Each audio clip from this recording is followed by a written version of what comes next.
It's Movie Time is produced by John DeSando. Listen to shows and read reviews online at wcbe.org. I'm your host, John DeSando. And I'm your guest, Gary Hammond. And this is It's Movie Time.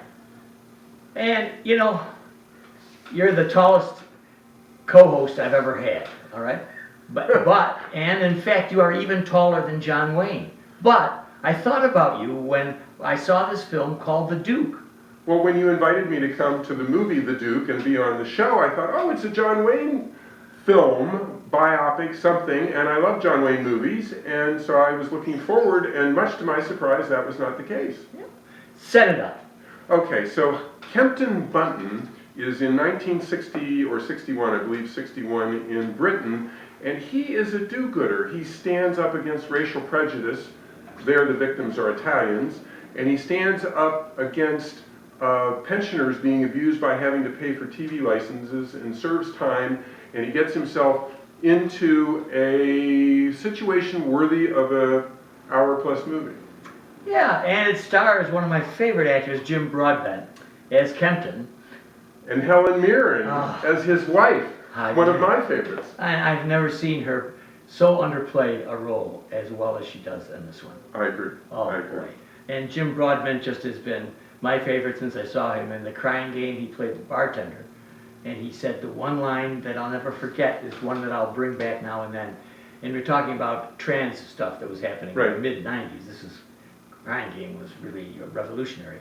But anyway, so as the young man who was involved in this turns to him for some advice, and he turns to the camera and says, "Who knows the secrets of the human heart?" Oh yeah. Beautiful, beautiful. I knew this was as a comer. Yeah. He was a good guy. So here in The Duke, which is a typical British film, would you say Ealing Studios kind of thing? Yes. Make mine mink. And it even reminded me also of Witness for the Prosecution because of the courtroom drama. Good. With Charles Laughton and so on. Yeah, because he does steal the painting, the Duke of Wellington, Goya's, from the National Gallery. What's he thinking about?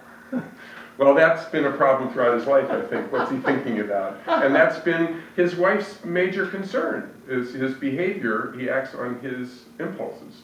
And they're all good impulses, but they have bad consequences. You know, typically Brit, though, getting all exercised about tax on TV, which he took care of by pulling out the tube that shows BBC, because it's the BBC that demands.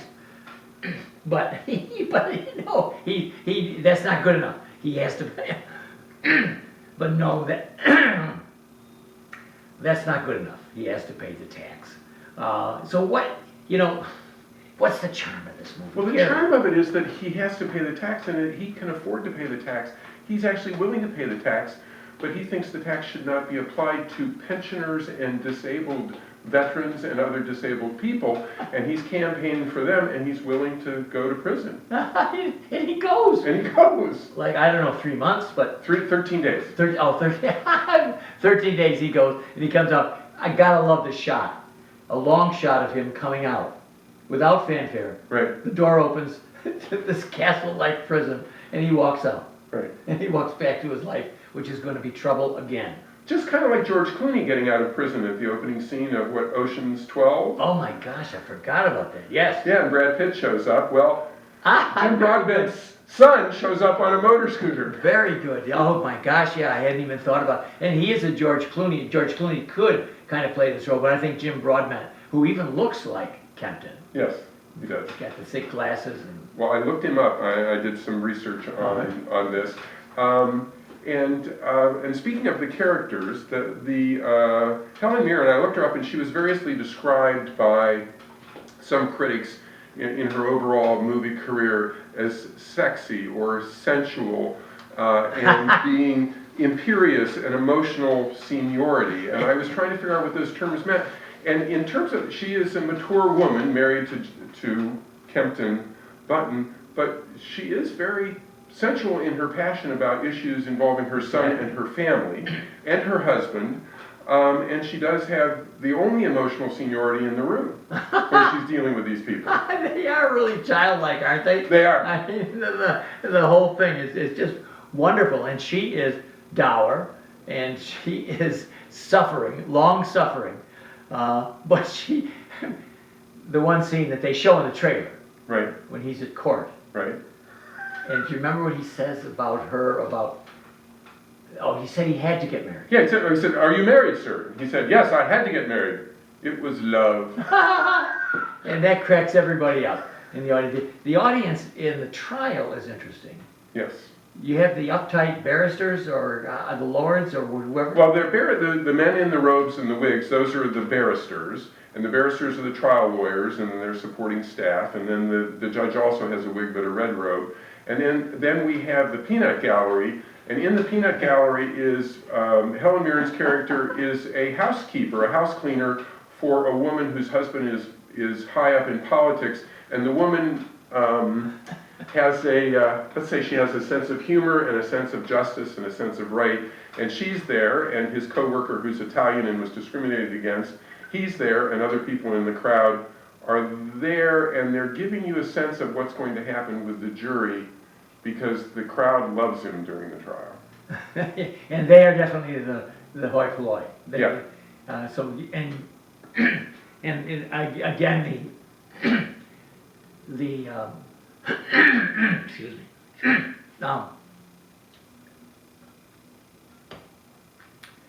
Of course, the previews always give you the best shots, and I love the one where the person in the audience shouts and the judge says, "Do you remember?" Or she shouts "hooray" or something when he. Yeah, and he's going to have her removed.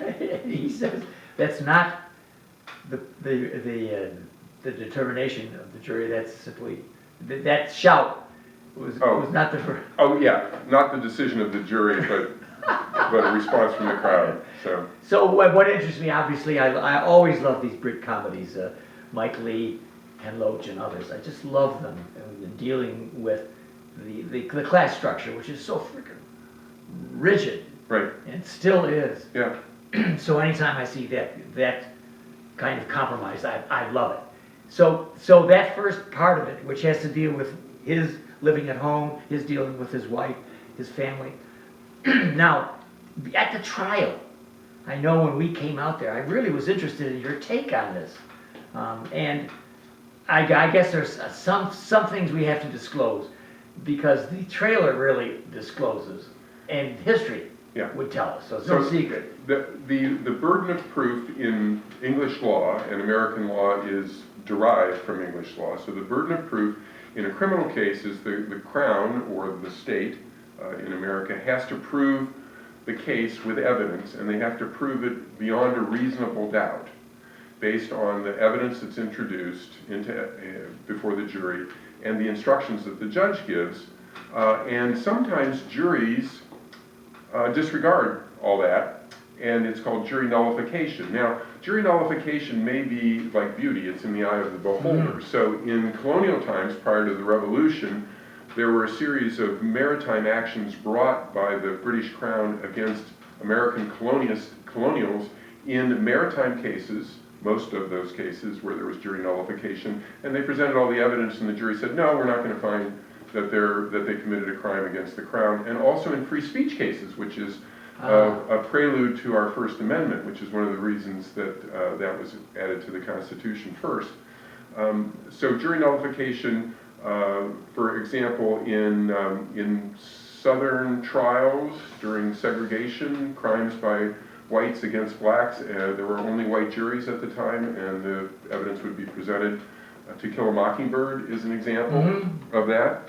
O.J. Simpson is an example of that to some people. Trayvon Martin is an example of that to some people. I'm not arguing in favor of any of these, but jury nullification, disregarding the evidence in the law and deciding what they thought was the right thing based on their point of view and their policy. Beautiful, counselor. I could not have asked for better, except that we don't have any more time. But, however, we are going to continue this conversation on Backtalk. Okay. That's online on the podcast experience at WCBE. So we're just going to leave everything hanging right here and say, if people you want to hear more, go to your local theater and see it. See the movie. Here, Gateway.